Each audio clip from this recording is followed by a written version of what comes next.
Hey there, friends. I'm just going to take a moment and try to respond to some of the comments that were made on my video about intelligent design creationists. There were a number of people who had some complaints. I just think the easiest way to get the message across to them is to discuss it right here, right now, in yet another video. Okay, so let me just focus on two comments. And I'm not picking on them because they're particularly bad or particularly good, uh, just because they seem kind of representative of the general tenor of the comments that I was receiving on this video from people opposed to my point of view. So let's start with Mr. Dewey Head or Doughy Head or something. So he starts off by saying, PZ Myers, this video seems pretty disingenuous to me. I am an atheist. I am not an ID advocate. So stop right there. You're not enhancing your credibility or marking you as a member of my tribe so that I should give you greater authority. You're bringing up an irrelevant point that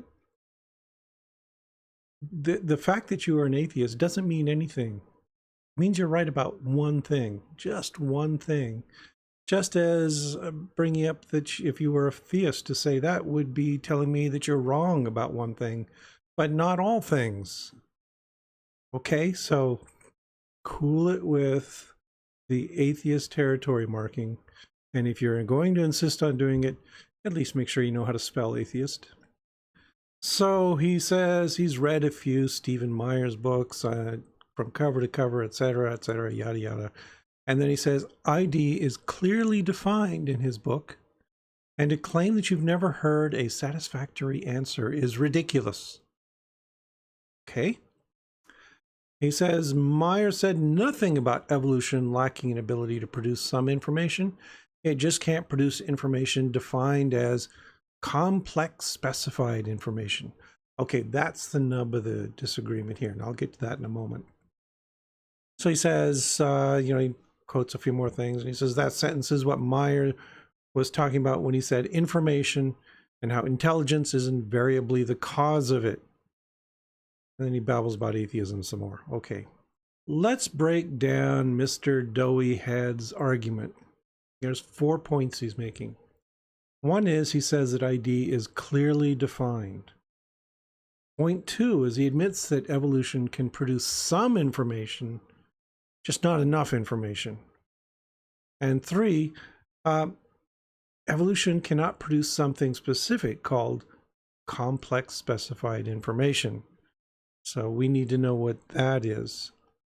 And then he says intelligence is invariably the cause of complex specified information, or CSI. So clearly the important concept here is complex specified information. That's the heart of Myers' defense of ID. And what we need to do is figure out what CSI is and see if it is a valid problem with evolutionary theory. So let's take a look at what Myers says about CSI. So he explores the concept in chapter 4 of his book, in which he discusses the different kinds of information that he defines.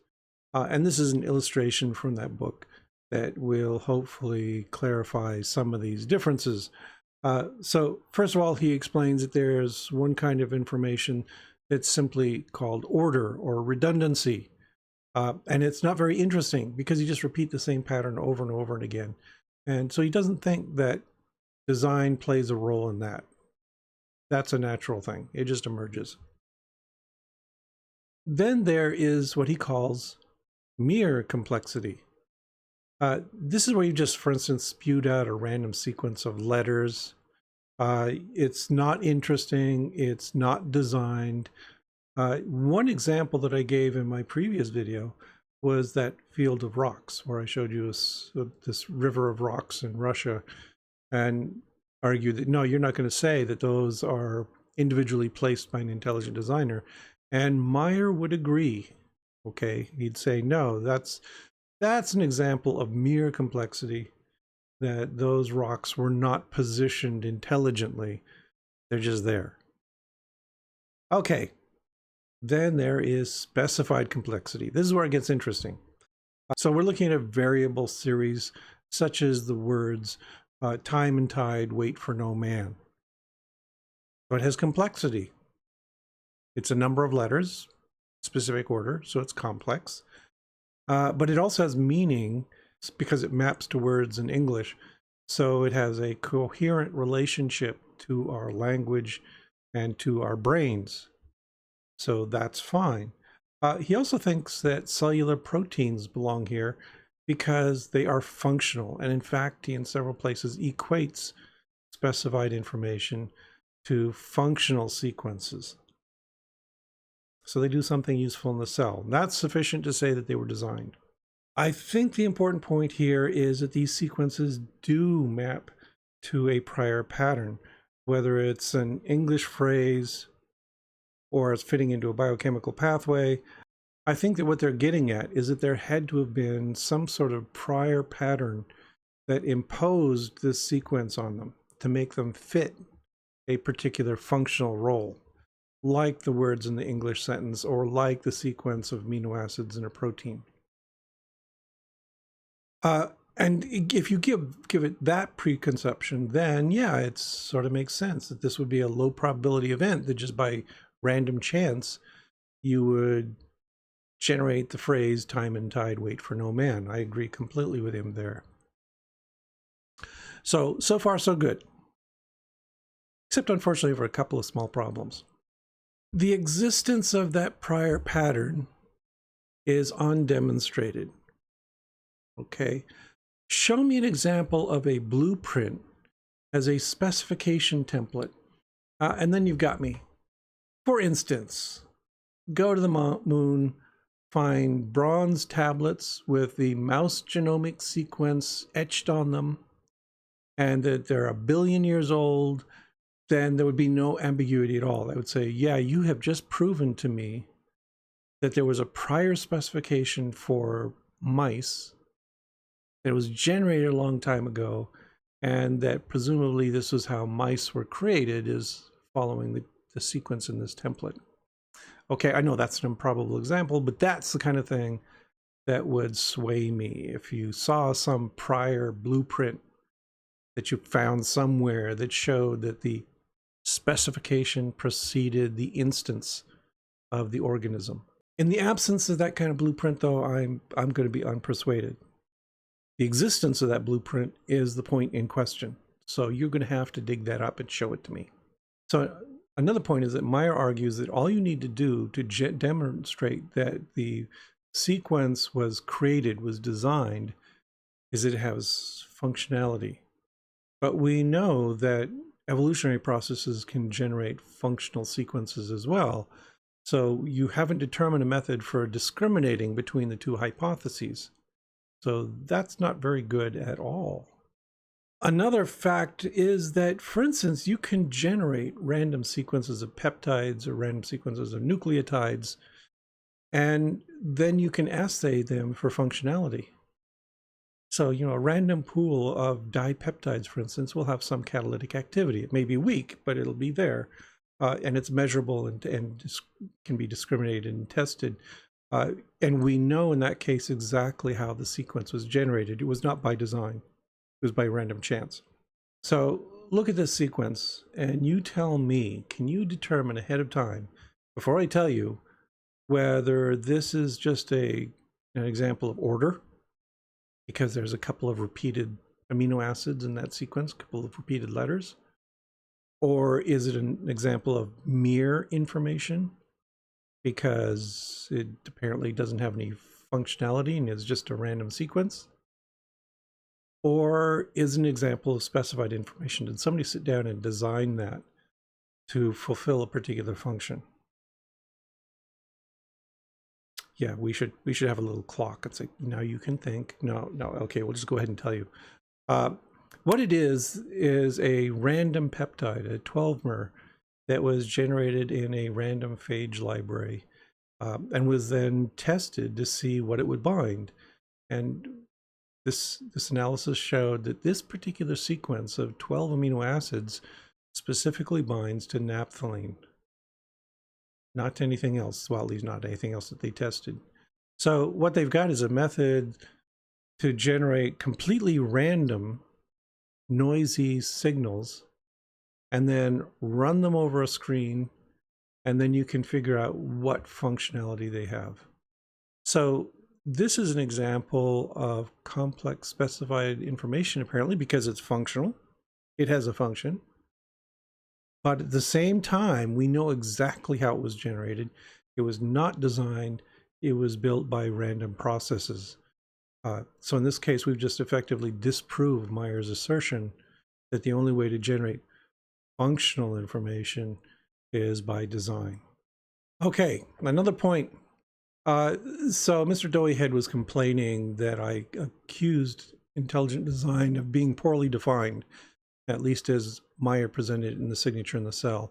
And he raises as his objection the fact that the book does sort of define complex specified information.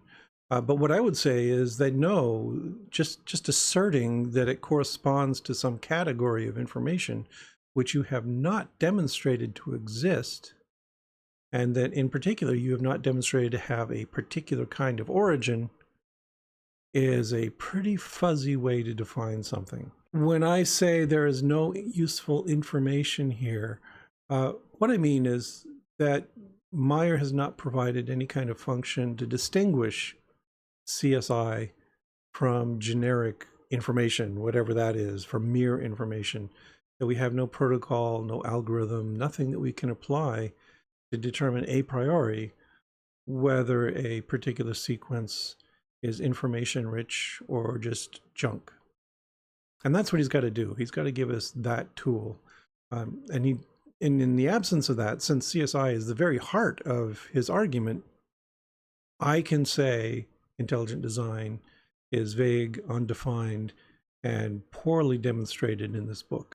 Let me also mention that Mr. Doughyhead has given away the store because he admitted in his comment that natural processes, that evolution can generate some information sequences, that it can generate short stretches of information. As far as we're concerned, that's all you need. If you get a little bit of information, a little bit of functionality, then we have this process called natural selection that can quickly ratchet it up to greater complexity, greater functionality. So simply saying that some information can be generated by random or natural processes means your whole argument is dead, because we've got this other tool, natural selection, that's pretty darn effective. Okay, and really I've used a lot of words, but I'm just going to tell you one simple thing you can do. Go read this paper from 2011 by Elsberry and Shallit. It completely dismantles the whole concept of complex specified information. That's the entire point of the article, is to demonstrate that Dembski's formulation of CSI is not valid and not useful, and it does so quite thoroughly. The bottom line of the paper is that CSI is just a convenient buzzword thrown around by creationists, but it's got no substance behind it. There is no algorithm, no method, no procedure, no clear-cut definition to explain how it works. So this is something creationists do all the time. They invent some kind of buzzword, some catchy, sciencey sounding buzzword that credulous people will accept because it's a nice word, nice phrase, and they will use it over and over again, but never bother to consider whether the work has been done to demonstrate that it's a viable or useful explanation in the real world. The Discovery Institute does this all the time. So we've got complex specified information, we've got irreducible complexity, we've got ontogenetic depth, we've got design theory itself, and these are all formulated to sound like nice sciencey terms, but there is no science behind them, which makes them useless and invalid in any kind of argument. Sorry, guys. Let's look at a more typical complaint from a hardcore creationist, one who doesn't deny that he's a creationist, is quite forthright about being a creationist. And this is a comment from someone named Moshe MYY or Moshe Y or something. I don't know how to pronounce this. First thing he says, it would be nice to see a debate between Myers and Meyer. I will look forward to that possibility. Multiple people said this thing. Why? Why would I want to have a debate with Meyer? You know, here's the thing. Debate is kind of useless. If you look around, you'll discover that scientists simply do not settle any issues with debate. Debate is not a tool for this. Debate is a tool for slinging around rhetoric. It doesn't resolve anything. So scientists don't settle questions of differences between them with debate. Have you ever heard of anybody changing their mind because of debate? No, it's just not real. It's not a good thing to do. It also requires a set of skills that I'm not particularly well practiced in. So why should I want to do that? That aren't particularly useful for discussing science. So why do you want to drag me into this kind of stupid exercise? I'm sorry, I'm not interested. So if you look around, who has debates? Lawyers have debates. Sure, lawyers have debates. High school students have debates. College students have debates. But really, they are just simply exercises in rhetoric. They may be good for practicing an argument out loud in front of somebody, but they don't resolve anything. So no, forget it. So quit asking me. So let's go on with Moshe Mai's question here, or comment. So he goes on to complain about my critique of Stein, and he says, the Bill Gates quote isn't wrong at all. If it was, then so is Dawkins when he stated that machine code of the genes is uncannily computer-like. Apart from differences in jargon, the pages of a molecular biology journal might be interchanged with those of a computer engineering journal. Just a bizarre statement. You know, I'm trained as a biologist, so I routinely read the biological journals. I read molecular biology papers all the time. I teach about these subjects, and we go over them in some depth. But I also worked for several years as a computer scientist and as a system manager, designing laboratory automation systems and getting into all that kind of stuff. So I've read both the molecular biology journals and I've read software engineering journals. Guess what? I can tell them apart. They're really not hard to tell apart. They're completely different. Even if you neglect the fact that the words are different, the context, the purpose, the entire goal of the article is completely different between these journals. To argue that they are indistinguishable doesn't say anything about software engineering or biology, but it does say a heck of a lot about how little you know about either subject. As for Bill Gates, well, okay, he's a smart guy, he's a rich guy, but he has no qualifications in biology. So to quote Bill Gates is kind of goofy and irrelevant. Richard Dawkins does have those qualifications. He's a very, very smart guy, and he's very knowledgeable about the field. But let's keep in mind that what he was doing was a simple metaphor to make a complex topic more accessible to a general audience. That, you know, if you talk to him, he does not actually think that the genome is a great big computer program for generating an organism. That's simply wrong. I would actually argue that this particular metaphor or analogy or whatever you want to call it has actually been damaging to the field because it sets up preconceptions that are not true and leads us down unproductive avenues of exploration. No, the genome is not a computer program. Genes are not pieces of software. It's just annoying as heck to hear people spouting these kinds of reductionist, nonsensical comparisons that don't help at all in understanding what's actually going on. So, yada yada, more. Okay, let's go down here. The origin of specified information, especially when it comes to DNA, is highly complex. and we know of no mechanism in the entire universe capable of producing specified information from scratch besides intelligence. We have galactic scientific evidence for intelligence producing specified information and none from any other mechanism. So once again, we're drilling down to this complex specified information idea. And clearly from the comments, I needed to address that more in my discussion of intelligent design. And I kind of regret not tearing it apart then, but I'm doing it now. Okay, catching up. So this is exactly the same mistake Mr. Doughyhead was making. Complex specified information is an undefined cipher. We don't have a mechanism for measuring it or detecting it. There's no CSI detector around to make this at all useful in analyzing the origin of sequences of information. So he makes a claim that only CSI can create information, and it requires intelligence to do so. This is an assertion that he cannot test because we do not have a way of testing for the existence of CSI. It is that simple. It's completely bogus to make this argument. Stop it. Okay, the other side of this story is that we do have evidence for the mechanisms behind the biological explanations, the evolutionary explanations for the origins of information. Contrary to what Mr. Moshe Mai has said, there are actually, concrete, measured, evidential sorts of processes that we've taken a look at that produce information. I'll just mention gene duplication and variation after the fact. That produces new information. You can't deny that, and it doesn't require intelligence for it to happen.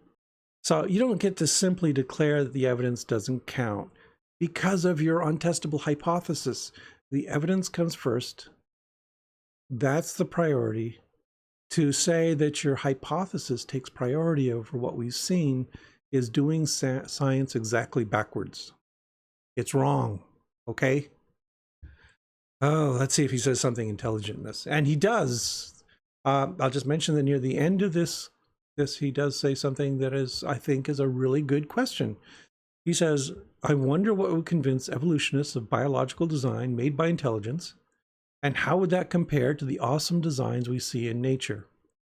Do you even believe the designs in nature are real? You know what? That really is a good question. Even creationists can come through every once in a while and ask something worthwhile, something worth answering. So to answer the second part first, he's made an invidious substitution. What he has done is replace what should be the word pattern for design, because the hypothesis in question is whether the origin of these patterns is by intelligent design or by other mechanisms. So you can't just simply call it design and short circuit it. I definitely do believe in the existence of patterns in nature. Patterns in the same way that Darcy Wentworth Thompson argued about physical processes producing interesting mathematical patterns in the organization of tissues and cells, or the way that John Tyler Bonner describes development of organisms and pattern formation mechanisms in living things. Those are real patterns. So, and they're pretty awesome, okay? They are beautiful and awesome, but that doesn't say anything about their origin. That what we need to know when we talk about their origin is what are the mechanisms behind those processes that produce beauty and pattern. And intelligent design has not come through on that regard. Okay, so let's get to the first part of the question. This first part of the question is, what would convince me of intelligent design? And that is a good question. I would say the problem with the so-called intelligent design research program right now is that it consists entirely of negative hypotheses. There's this assumption that if they disprove one particular mechanism or show that a particular mechanism as understood now is inadequate to explain a process, then the default always falls back on design, and therefore design is proven. This doesn't work. If you show that mechanism A is invalid for explaining a process, That doesn't mean design is true, because there could be mechanism B, mechanism C, mechanism C, D, mechanism E, F, G, H, all the way up beyond Z. And so you're trapped in this really silly attempt to search exhaustively for all the alternative explanations and find out that they are invalid. And therefore your design hypothesis, which you haven't tested, must be true. That's not a good way to approach things, because we can always come up with alternatives. So what I would like to see from the intelligent design movement is actual positive, testable, measurable observations and experiments that could be done to evaluate the mechanisms used by the intelligent designer to create new life, to create new processes, to create new genes, whatever. That what you need to do is have a set of things that you could say, go ahead, scientists, sink your teeth into this. Here's an experiment you can do. Here's an observation you can make. It can only be explained by intelligent intervention. Go out and look for it. So that's what I would like to see, is something where I could actually work with a hypothesis and test it specifically. Now, you might object that to do some of that experiment would require, for instance, pinning down God and forcing him to do something in the laboratory or in the field. I can't help you there. You know, if you're going to argue for this process existing, this real design process existing somewhere in nature, you have to show me where it's acting, and you have to show me a way to evaluate its output. Is that simple or complicated? It's complexly specified, I guess. Anyway, so that's where I stand with this. Complex specified information is not a valid concept, can't be measured, can't be used. The fact that so much of intelligent design is currently relying on this fuzzy concept that they can't even adequately define means that all of design is untestable. Think of something better, okay? Show me something that actually works. The other point that we made here is that sure, there are patterns in nature, but the existence of patterns does not imply the existence of a patterner. You have to show me that. You have to give me a specific hypothesis that I can get out and test before I'm going to accept it from you. Okay, so that takes care of the major comments from the intelligent design video. I may at some point in the near future have to address the horrible horde of stupid arguments that are made in another video I made recently about lobsters and Jordan Peterson, but that's down the road a ways. I'll get around to it. I don't feel it's pressing right now. Okay, it's been fun. Talk to you later.